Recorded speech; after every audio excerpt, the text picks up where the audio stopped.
Récits, le podcast qui résonne, ou comment nos histoires et nos récits nourrissent notre imaginaire et notre trajectoire. Récits, un podcast créé, produit et présenté par Sophie Mauriac et Olivier Mardy. Réalisation et création sonore, Paul-Éric Rouvière.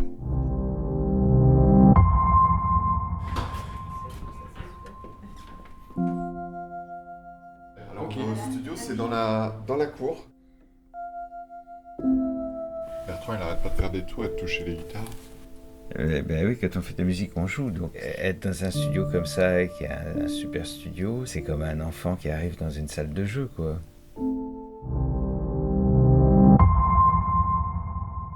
Aujourd'hui, nous accueillons Bertrand Burgala, musicien et compositeur. Bonjour Bertrand. Bonjour. Je suis ravie de vous accueillir pour Si. passer un moment avec vous et parler de vous à travers les histoires qui ont nourri votre imaginaire. Parlez-nous un peu de ces histoires, de ces récits qui vous ont marqué, auxquels vous avez cru, qui ont nourri votre imaginaire, votre trajectoire.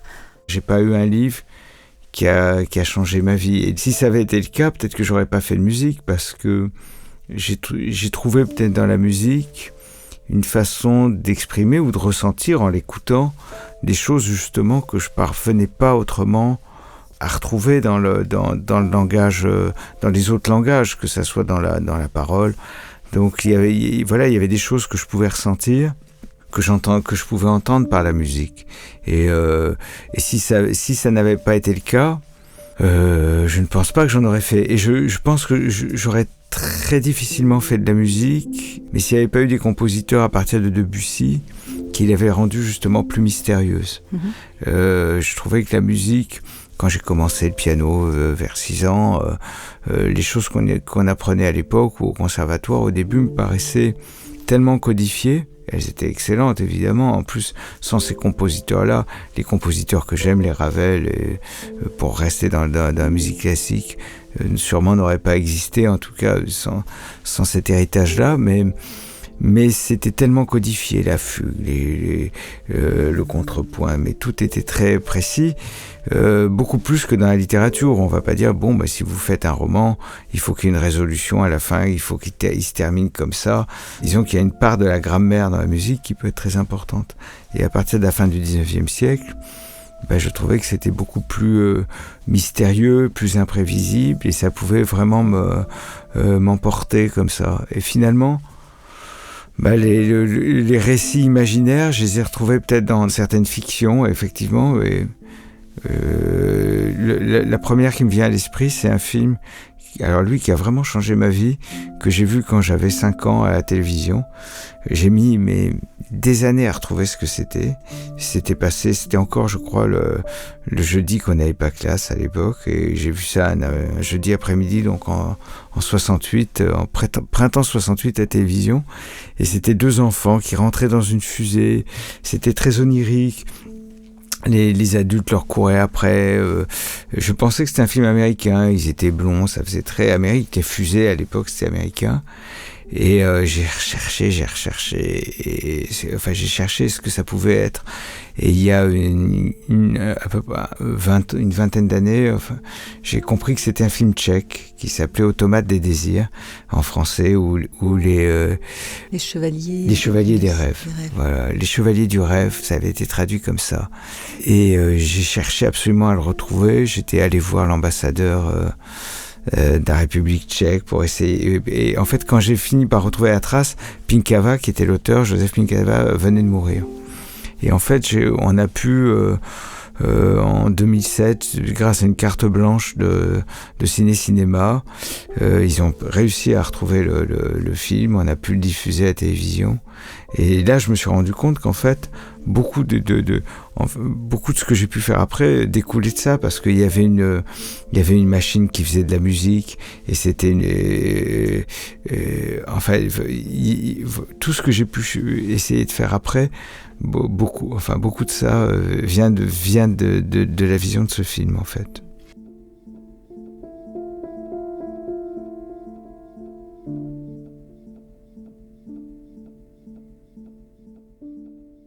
Et du coup, cette histoire de ce film, et puis toute cette recherche de ce film, ça vous rapproche de quelle sensation, de quel ressenti?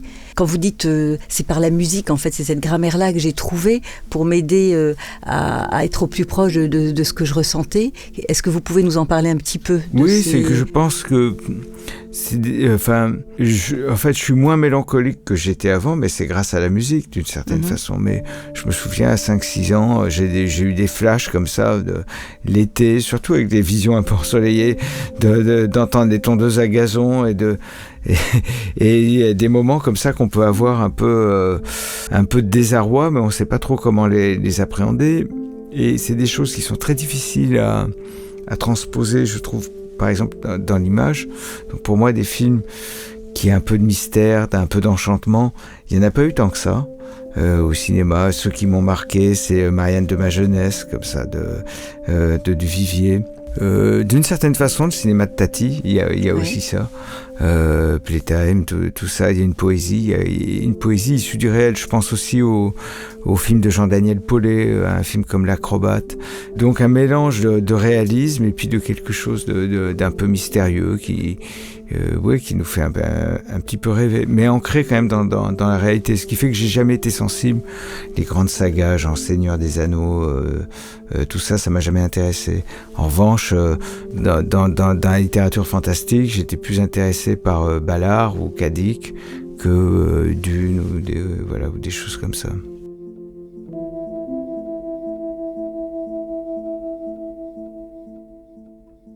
Est-il des histoires familiales qui vous ont été racontées, qui ont pu aussi nourrir votre imaginaire et se devenir de musicien? Oui, mais en fait, des lieux. Mon père était d'un village à côté de Luchon, dans les Pyrénées. C'était des familles c'est pas très loin les Pyrénées, là-dessus de la Corse, c'est-à-dire que les gens sortent de leur vallée par le service public d'une façon ou d'une autre. Donc, dans le cas de mon père, il était d'une famille de militaires. Et ensuite, il a été préfet, donc il y avait ce côté serviteur de l'État. Et ma mère était d'Agen, et son grand-père était un ouvrier typographe qui venait d'Espagne, qui venait du Val d'Aran. Il avait créé avec d'autres ouvriers l'imprimerie moderne à Agen. Et en 14, il a créé le Petit Bleu, qui était le journal destiné au début à partir de la guerre, ça s'appelait le Bleu parce que c'était la couleur des dépêches, en fait, à tenir la population informée de ce qui se passait. J'aurais beaucoup de questions à leur poser aujourd'hui.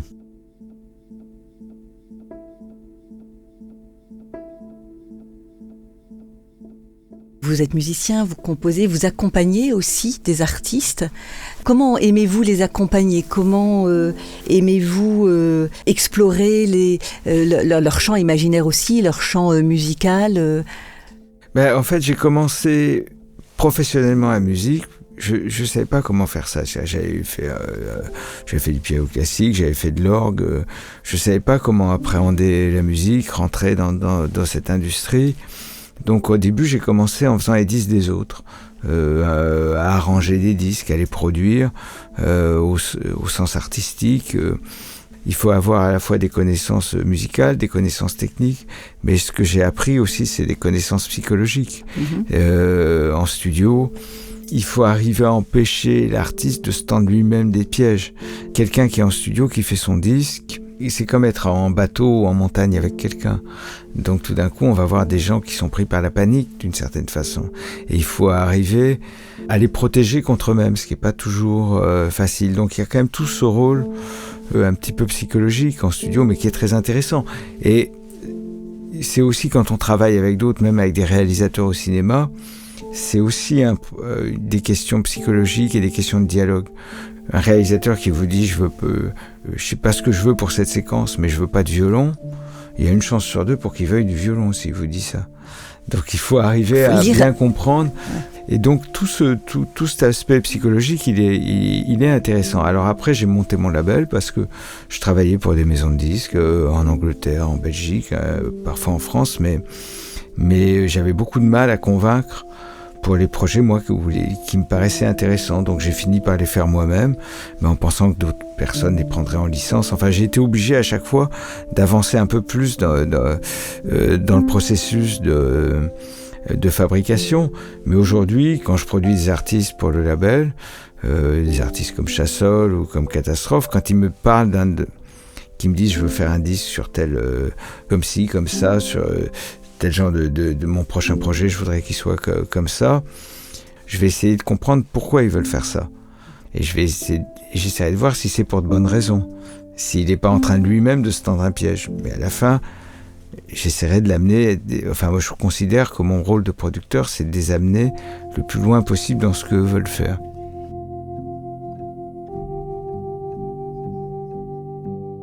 Et alors, comment vous êtes producteur pour vous-même? Parce que vous êtes aussi musicien, arrangeur, compositeur. Alors, comment vous protégez vous-même? Comment vous accompagnez vous-même? Pas très bien. Mais je fais...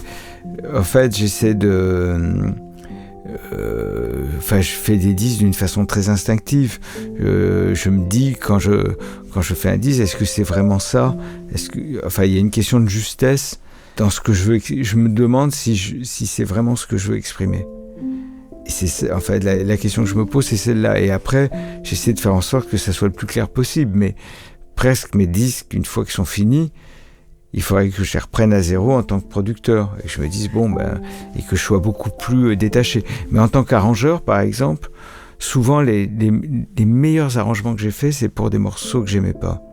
Souvent, on travaille sur un album, et l'artiste vous dit, il y a cette chanson, je l'adore, et puis je la trouve assez quelconque. L'artiste y tient beaucoup, on va la faire. Mais du coup, souvent, c'est les meilleurs arrangements que j'ai faits parce que j'étais moins respectueux.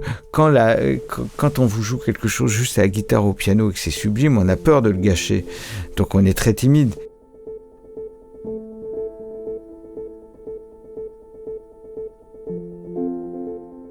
Est-ce qu'il y a une partie de vous, de votre imaginaire, qui a encore envie d'explorer de nouvelles choses, aujourd'hui, de nouveaux chants, faire du nouveau? J'ai l'impression qu'il y a quand même une constance à l'étonnement, à être surpris. Qu'est-ce qui vous surprend encore aujourd'hui? Comment aimeriez-vous être surpris encore aujourd'hui?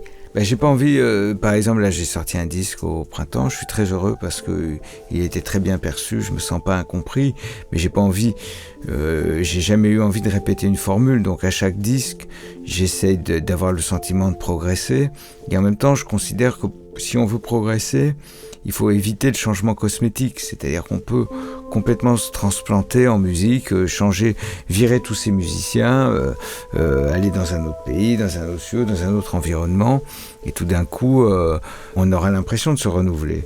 Mais en fait, sur le fond, je pense pas qu'on va se renouveler tant que ça. Après, ce qui est difficile pour moi, c'est que même si, je lis la musique, j'écris toujours mes arrangements, mes partitions, mais j'ai une grande difficulté avec la théorie musicale. C'est-à-dire que je connais l'alphabet, je connais la grammaire, mais je réfléchis jamais en ces termes-là. Je me dis jamais, tiens, là, je suis en train de mettre une carte diminuée sur cet accord. Je suis très spontané. Mais c'est aussi un problème. C'est que si je veux progresser, j'ai peu de marge de manœuvre, quelque chose, d'essayer de tout faire, d'être ambitieux, d'être présomptueux dans ce qu'on fait. Si on sort un disque, on dit je sors un disque, tiens voilà. Je trouve ça un peu navrant. Il faut essayer d'y mettre du sien et de se dire quand même qu'il y a eu des disques formidables qui ont déjà été sortis. Donc il faut avoir la prétention d'essayer de non pas d'égaler ces disques-là, mais de faire quelque chose quand même de bien. Mais en tout cas, il n'y a pas de filtre aujourd'hui à la création. Mais en revanche, on perçoit souvent les artistes qu'ils ont besoin de personne. Et souvent, quand on a mis beaucoup de temps à essayer d'aider des artistes à être compris, on voit que je sais que j'ai réussi auprès d'un artiste quand je vois que cet artiste commence à être entouré d'abrutis qui commencent à lui donner des conseils. Non, mais t'as pas besoin de ci, fais tout toi-même, etc. N'écoute personne. Et là, je me dis, c'est dommage, parce que je pense qu'il faut quand même ce dialogue souvent entre producteurs, ce travail en équipe aussi. Je pense que c'est très important. Donc voilà, et après, je me dis, il y a pas, c'est pour ça que parfois j'ai eu des périodes de découragement aussi où je me suis dit, moi je veux faire des choses utiles dans la vie, pas utiles à moi, mais qui utiles aussi pour autrui. Donc j'ai essayé de m'impliquer à la fois dans la musique d'une façon plus collective. Ça fait très longtemps que que je suis impliqué dans le syndicat national de l'édition phonographique qui représente une grande partie de l'industrie phonographique. Et pour moi, c'est très intéressant parce que ça me permet de dépasser mes problématiques personnelles, d'essayer de comprendre des enjeux qui sont plus vastes. Et puis, j'essaye aussi de m'impliquer. Étant diabétique, insulinodépendant, j'avais écrit une tribune dans l'IB il y a 10 ans, et puis après j'ai fait un essai chez Kalman Levy qui était un peu corrosif, en essayant de poser la question du diabète dans la société, ce que ça peut dire aussi de nos systèmes de santé, des économies dans lesquelles on vit. Et du coup, parce qu'il y a eu des réactions à mon livre, il y a eu d'autres diabétiques, on a créé une association qui s'appelle Diabète et Méchant, et où on essaye de changer les choses d'une façon positive, en particulier sur l'accès aux soins, puisque l'insuline est pour nous, elle est vitale. Si on n'a pas d'insuline, on meurt.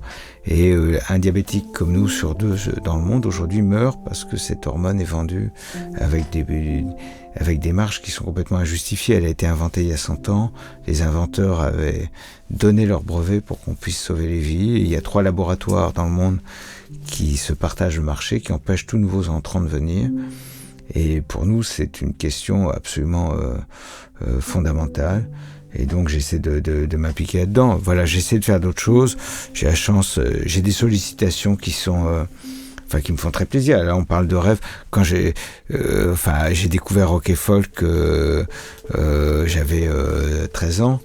Et si j'avais su un jour que je ferais la chronique tous les mois de dernière page de Rock et Folk, j'aurais eu l'impression que j'avais réussi ma vie. Donc je fais ça me fait très plaisir. Je fais des entretiens politiques pour Technicart. Voilà, j'ai 7 ou 8 activités, mais que j'essaie de mener à bien. Et en fait, je me rends compte que c'est les choses que je rêvais de faire quand j'étais petit.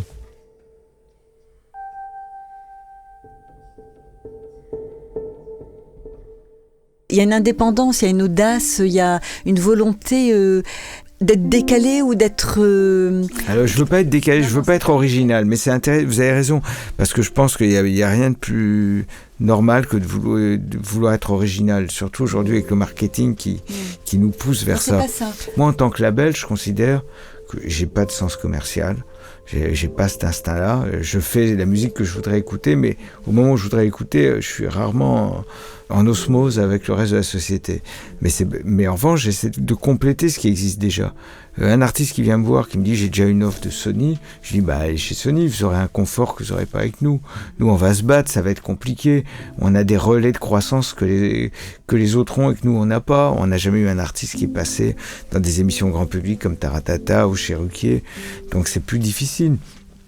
On n'a jamais eu un artiste nommé aux Victoires de la musique. Et c'est des choses qui peuvent aider. Donc on est quand même dans une forme de marginalité qui n'est pas du tout choisie, ça ne m'amuse pas. Mais à partir de là, je pense qu'il faut qu'on fasse ce que les autres ne veulent pas ou ne peuvent pas faire.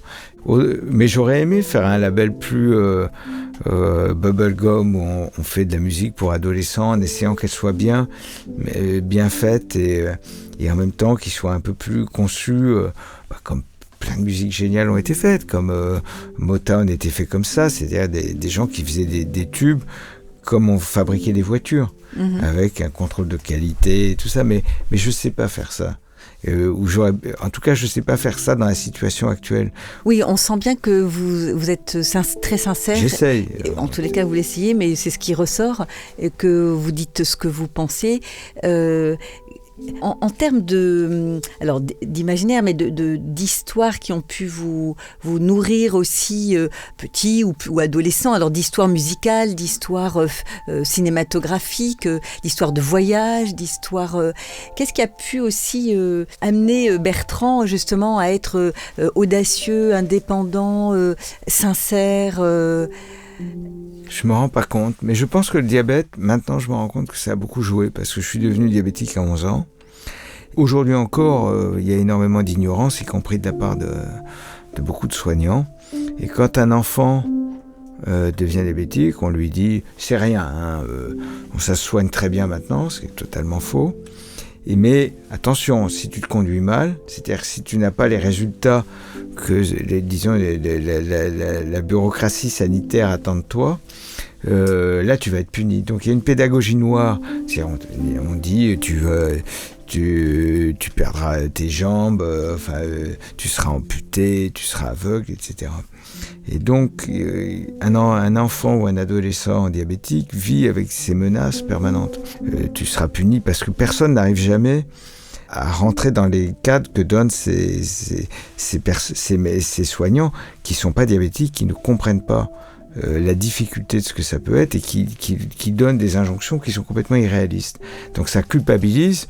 Voilà, je ne sais pas, par exemple, quand j'ai fait mon association, j'ai foncé bille en tête, à la fois contre les 3 industriels, dont Sanofi, que je considère comme criminels dans leur politique sur le diabète, et aussi contre les associations existantes qui étaient extrêmement paresseuses là-dessus. Et donc quand j'ai fait mon livre, c'est un exemple, mais toutes ces associations n'en ont jamais parlé, alors qu'ils auraient pu être contents qu'il y ait un livre qui prenne le diabète autrement. C'est un livre aussi très positif. Vous accrochez à quoi, vous, aujourd'hui ? C'est une très bonne période pour moi, parce que j'ai l'impression, effectivement, d'accomplir des choses que j'ai toujours rêvé de faire, mais en même temps, avec les difficultés ne changent pas. Mais je suis à un moment, peut-être aussi le fait d'avoir eu un enfant, donc il y a 11 ans, ça m'a obligé à être moins désordonné. Quand je suis livré à moi-même, ça m'arrive de passer 105 heures en studio. Donc quand on a un enfant, c'est quand même plus compliqué. Mais en même temps, ce qui est formidable, c'est que ça m'a justement donné peut-être que des choses comme le livre sur le diabète, j'aurais pas fait si j'avais pas eu ma fille. Parce que tout d'un coup, on a envie quand même de faire des choses qui soient bien. Enfin, d'essayer en tout cas. Et donc les enfants, ça peut être un frein, mais ça peut être aussi un très bon aiguillon. Le moteur, oui. Comment vous êtes convaincu ? Vous parlez d'être convaincu. Comment vous êtes convaincu quand un artiste vient vous voir, que vous êtes convaincu de son talent, de sa musique, et que vous avez envie de... Pour moi, ça ne marche qu'avec de l'admiration. Il faut que je me dise, c'est formidable, je serais incapable de faire ça. D'accord. Il faut que ça soit une espèce d'émerveillement, que je me dise ça, mais vraiment, il faut que ça soit viscéral, parce que ça va être compliqué. Et moi, le label, je l'ai fait comme un outil de travail. Et ce que j'en attends le plus, c'est le plaisir déjà de réaliser des choses. Il y a des morceaux, je les écoutais, mais je me dis, il faut que ça sorte. Et quand c'est comme ça, il faut le sortir.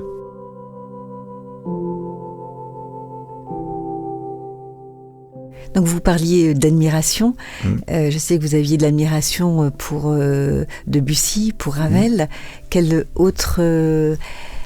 est-ce que vous pouvez nous parler aussi d'autres sources d'admiration pour vous ? J'ai tendance quand même à écouter de moins en moins de choses issues de la pop, du rock, parce que je les trouve souvent trop balisées. Alors il y a des contre-exemples. Il y a un Américain comme Louis Cole. En fait, j'avais écouté un titre d'un musicien américain qui est un peu surcoté, je trouve, Thundercat. Et il y avait une chanson de lui que je trouvais géniale. Et dans une interview, j'ai vu qu'il lâchait que c'était son batteur qui avait fait ça. Je regarde qui est le batteur et je vois ce type-là, Louis Cole. Mais il était déjà signé. J'aurais signé autrement. Et là, j'ai été époustouflé. Et après, ceux qui m'épatent le plus, c'est des musiciens comme Thierry Escaïche, en France, Carole Beffa aussi. Et c'est là où c'est aussi agréable quand on peut un peu vaincre ses préjugés. J'avais vu 2 fois Carole Beffa improviser dans des cadres un peu convenus. Et puis je suis tombé sur des morceaux de lui. En partie, le premier comme ça, c'est un morceau qui s'appelle Rainbow, pour piano et orchestre. Et cette suite d'accords, j'ai trouvé absolument merveilleuse. Et donc quand j'entends des choses comme ça, ça me fait très plaisir. Alors, quand vous êtes musicien, alors là, pour le coup, quand vous jouez de la musique, dans quel espace vous êtes ? C'est un espace de liberté, l'espace de création, bien sûr, l'espace de liberté. Quel est cet espace ? Vous pouvez nous en parler un peu ? Oui. Je pense que ce qu'il faut, en tout cas en studio, c'est à la fois être le plus libre possible et le moins autocomplaisant. Et c'est ça qui est difficile.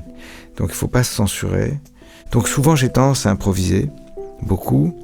Sauf pour les canevas harmoniques et tout ça où je suis très précis, mais après à jouer et à effacer, enlever après tout ce qui me paraît superflu. Et vous parlez de Londres, Oui. la Corse, les Pyrénées, l'Alsace. Ce sont des lieux qui vous ont marqué, oui, qui ont pu être bien aussi sûr. des sources d'inspiration, Mais j'ai beaucoup d'inspiration, je dirais, géographique, des lieux, Ouais. justement. D'abord, comme on déménageait tous les 3 ans en moyenne, mais en cours d'année. Donc on perdait ses amis, il n'y avait pas Facebook pour les retrouver.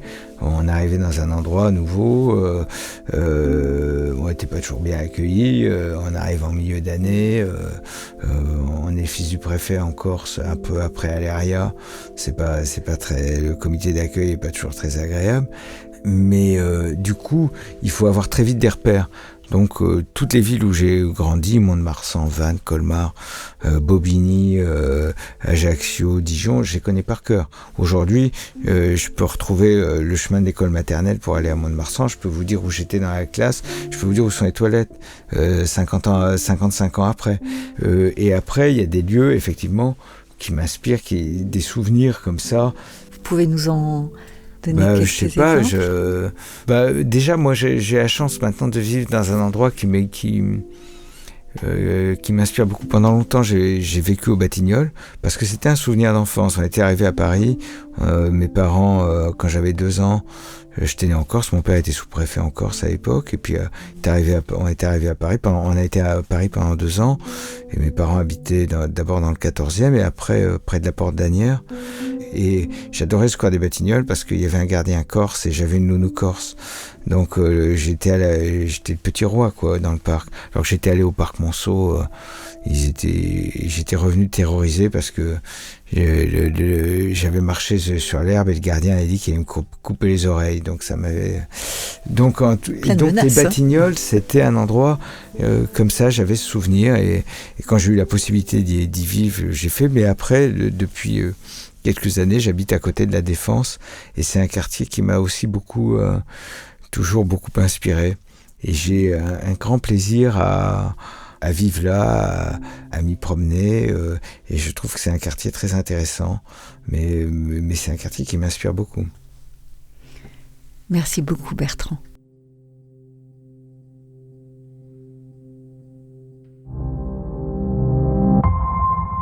Caroline de Barneville, vous venez d'entendre Bertrand Burgalat. Comment ces mots résonnent pour vous ? Alors j'ai un petit peu le sentiment que j'ai eu quand j'ai commencé à l'entendre, c'est-à-dire que j'étais impressionnée. Et je me suis sentie un peu petite fille, qui est un sentiment que j'ai toujours par rapport à quelqu'un qui crée. Et puis plus l'interview a avancé, plus je me suis sentie proche de lui et en même temps très amusée.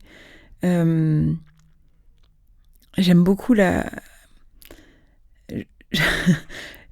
parce que moi je suis moi-même très volubile, la parcimonie et le choix très précis des mots qu'il utilise me touchent. Tout est très juste exprimé avec les bons mots au bon moment. Donc je reste dans une forme d'admiration, mais l'humour et l'autocritique, le recul qu'il a sur lui tout au long de la façon dont il se raconte, me le rendent beaucoup moins distant et font que ça me donne... Il y a une tendresse discrète dans tout ce qu'il raconte. Donc pour moi, il incarne au début de l'écoute, il incarne cet artiste... Dans mon imaginaire, cet artiste génial, mystérieux, il utilise des mots comme ça, il y a beaucoup de... Il a une belle voix, il parle de choses que je ne comprends pas du tout. Et puis, il y a une simplicité, une humanité, et on sent le travail et la rigueur. Dans comment il s'est construit, dans les choix qu'il a faits, et l'obsession de la justesse, de faire ce qui lui semble juste au regard de ses valeurs, de ce en quoi il croit, même quand c'est pas facile. Enfin, c'est fascinant quand même qu'ils disent qu'il aurait... Comment il dit ça ? Qu'il essaye de compléter ce qui existe, même si c'est plus difficile. et qu'il n'a pas choisi la marginalité de sa production musicale. Comme si c'était plus fort que lui d'être dans cet espace d'inconfort, mais que c'est ça qui est juste pour lui. Je j'identifie pas pourquoi, mais ça résonne beaucoup et ça transforme l'admiration que j'ai pour lui. C'est-à-dire qu'une admiration un peu bébête de « ouh, je suis impressionnée », ça passe à une admiration pour l'humain plutôt que le producteur, enfin le créateur en quelque sorte.